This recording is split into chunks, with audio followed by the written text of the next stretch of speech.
Hello everyone, welcome back to AGRIFARMING. Today we will discuss about how to grow mushrooms indoors. Growing mushrooms at home is a task that any gardener interested in growing their own food should attempt.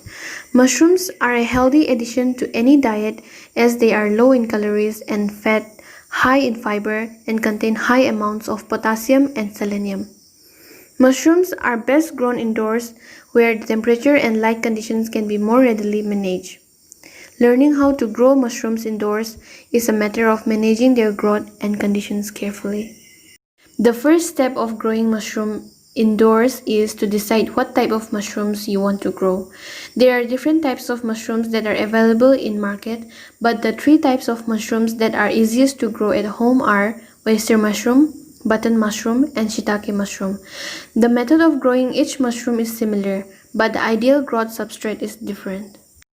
Oyster mushroom grows best in straw and coffee grounds. Shiitakes grow best in hardwood sawdust. Button mushrooms grow best in compost manure. These three different substrates reflect the different nutritional needs of each species. However, each of these three species can be grown readily enough in sawdust and straw. Make sure that if you use sawdust, it is from untreated wood. The next point is purchase mushroom spawn. Mushroom spawn is basically like a seedling to a mushroom. Mushroom spawn is wheat permeated with mushroom mycelia, essentially the root structure of the fungus. It is used much like plant seedlings to facilitate growth. You can purchase high-quality mushroom spawn from several online retailers, some gardening supply stores, or some specialty organic living stores. Make sure to buy spawn rather than spores. Some retailers will also sell spores which are more akin to the seeds of plant. Growing mushrooms from spores takes more time and practice and is best suited for a seasoned mushroom grower. Now, let's get into the making of mushroom beds. For mushroom beds, we need to sterilize the growing substrate. One of the most easily available substrate for growing mushrooms are straw and sawdust. If you are growing mushrooms in straw or sawdust, it will be necessary to sterilize these growing mediums before inoculating with the spawn. This is done to kill off any microorganisms that could compete with the mycelia. To sterilize the substrate, place it in a microwave-safe bowl and add enough water to make the straw or sawdust damp.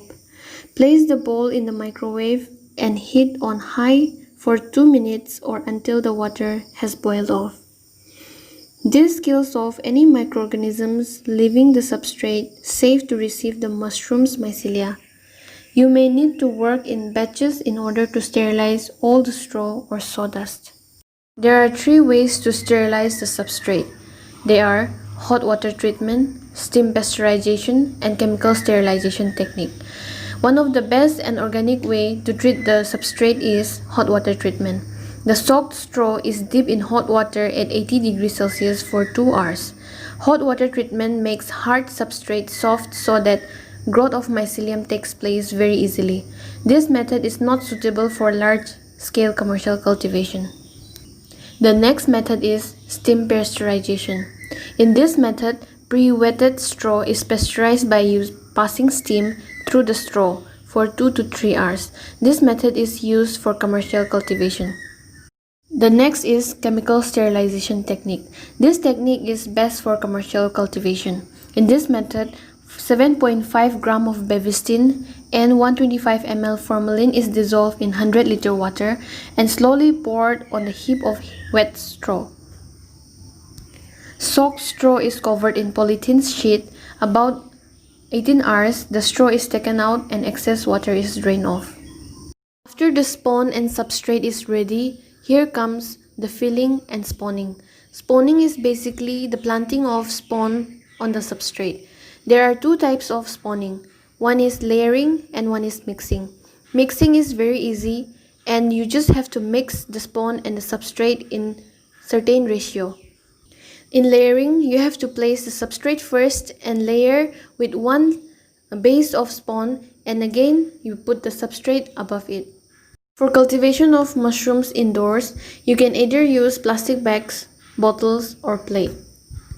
Many people choose plastic bags over bottles, but it is according to your own convenience.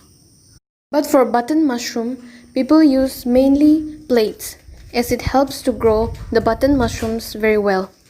How to build a mushroom growing house? The size of the space you need depends on lots of factors like how many mushrooms you are aiming to grow, how you build your fruiting room, and what options you have available to you. Mushroom growing house is basically a dark space with essential relative humidity and a temperature below 21 degrees Celsius. For oyster cultivation, there should be no sunlight in the house. The essentials are really just access to water and electricity. You can also use spare space like garages, basements, barns, shipping containers, etc. You can either make racks with woods or hang the mushroom bags from above. You can also try simply placing the pan in a warm area of your home. Leave the setup in a dark environment, such as a cabinet, for about 3 weeks. This will allow the mushroom's mycelia to penetrate the substrate. The mycelia in your mushroom spawn need to spread into the substrate thoroughly before producing mushrooms. A warm temperature encourages this growth. One of the most important factors for growing mushrooms indoor is to maintain a proper environment. Place the substrate into the proper environment. After 2 weeks, check the substrate to see if it has been fully colonized. The substrate should be entirely covered with what looks like white fuzz. This may take between 2 to 4 weeks. If the substrate is colonized, you can move the pan into an environment that is dark and cool. The basement usually works well for this, but a cabinet or drawer in an unheated room will work in winter. Here comes the management. If you notice any dark spots of green or brown like you might have seen on moldy bread, remove these areas from your substrate and throw them out. Cover the substrate with a handful of potting soil and make the entire mixture with enough water to dampen it thoroughly. You can place a damp towel over the pan to prevent moisture loss if desired. Consider placing a low heat lamp near the pan. This stimulates the sun, which can help the mushrooms orient themselves and grow up, making them easier to harvest. The mix should be kept moist and cool as the mushroom grow. Check it periodically and spray it with water as necessary. The mushrooms will prefer a cooler environment, but the key is just not to let them get in too hot. If the environment is below 21 degrees Celsius, then your mushrooms should grow fine. Managing mushroom while growing is a very important factor in growing mushrooms. It will decide whether it will give a good yield or less.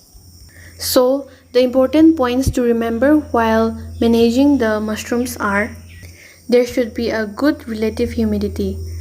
That means there should be a good moisture level. There should be a temperature below 21 degrees Celsius. After managing carefully, the next point is how to harvest your mushrooms when they are fully grown.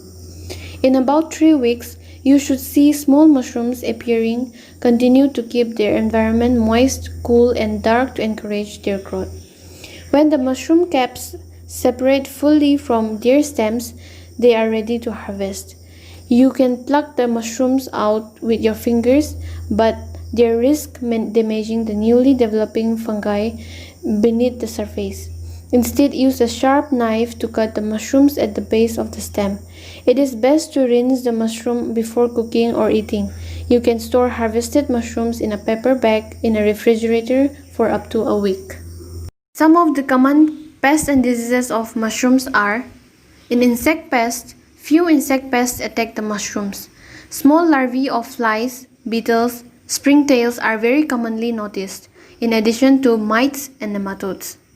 Under management of this pest, absolute cleanliness is a must to prevent the infestation of insect pests in mushroom sets.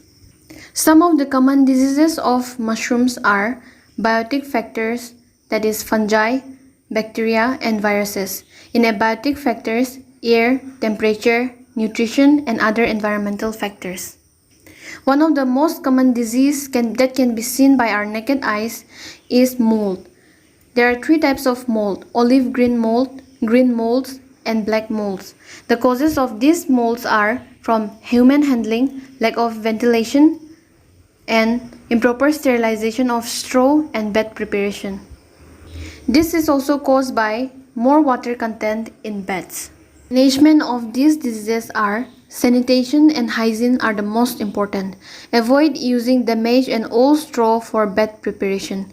Remove and destroy the infected beds immediately. Proper sterilization of straw and bed preparation. Avoid preparing beds with more than 70% moisture. As I have mentioned before, oyster mushroom can be grown from coffee grounds. So the first step is obtain coffee grounds. Growing mushrooms from coffee grounds is a fun project which helps to use up coffee grounds that would otherwise go to waste. Coffee grounds are a fantastic medium for mushrooms, as they are already sterilized thanks to the coffee brewing process and are full of nutrients. 500 grams of mushroom spawn, you will need 2.5 kg of fresh coffee grounds. The second point is container for the mushrooms. The best thing to use is a filter patch grow bag, which can usually be purchased along with the mushroom spawn. Otherwise, you can use a large sealable freezer bag or sterilized milk carton. The third step is transfer the spawn into the container. Wash your hands thoroughly with antibacterial soap, then mix the mushroom spawn into the coffee grounds, breaking them up with 2 hands to ensure that they are evenly distributed. Place the inoculated coffee grinds into the plastic bag or container and seal tightly. The fourth point is put the mushrooms in the right environment. Place the bag or container in a warm, dark location somewhere between 64 to 77 degrees Fahrenheit, 18 to 25 degrees Celsius, like in an airing cupboard or under the sink. Leave it there for 2 to 4 weeks or until it turns entirely white. This due to the mycelia colonizing the coffee grinds. Again, cut out any dark spots of green or brown that develop on the colonizing substrate, as this can make you sick. The fifth point is relocate the mushrooms. Once the bag or container's content are turned completely white, move it into a bright area, but not into direct sunlight, and cut 2 by 2 inch hole at the top. Mix the contents of the container with water twice daily to prevent it from drying out. The mushrooms won't grow in too dry conditions. The sixth point is harvest the mushroom. Over the next 5 to 7 days, tiny mushrooms will begin to sprout. That is called pinhead. Continue to mist them with water and they should double in size each day. When the cup of the mushrooms have started to turn slightly upwards, they are ready to harvest. Some of the most common questions about growing mushrooms are: where can you buy mushroom spawns? There are many reputable sellers online, but it's worth doing your homework and knowing who you are buying from. The basic homework you have to do before buying your spawn is whether the facility have laboratories or they just grow in wild. You also want to know that they have a reputation for plugs, spawn, or spores that reliably fruit. Second question is, how long will the mushrooms continue to grow for further harvest? The answer to that question is, mushrooms will continue to grow from the medium for 2 to 4 months, depending on how large the area is. As long as the medium has the required nutrients, they will keep growing. Then, make a new batch and start all over. And one of the other question is, can I grow mushrooms from my backyard just to see them grow? And the answer is, if you use the kind right of substrate and the temperature is right, you sure can. Thank you for watching AgriFarming. Please like and subscribe. And please press the ring bell so that it will notify you whenever we upload a new video.